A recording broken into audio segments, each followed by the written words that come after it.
Here's a quick low security way in which you can hide photo albums or albums with photos and videos found in your Samsung Gallery app with Samsung phones, Android 15, One UI 7.0.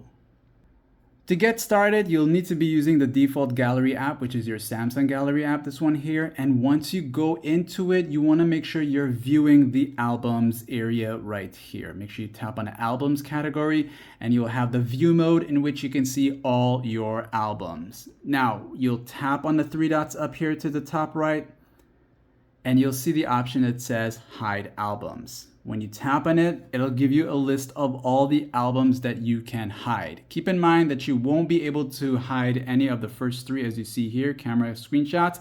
And you want to go down the list and find the one that you want to hide.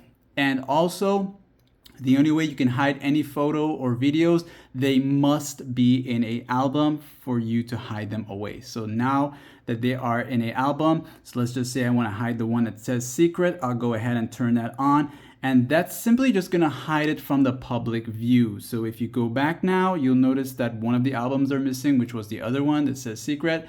And in order to view them again, you'll just go back here, the same thing under albums, three dots, hide albums, and you'll have to untoggle this, turn this off, and you will see the album there again. And that's how you would go about it, like and sub.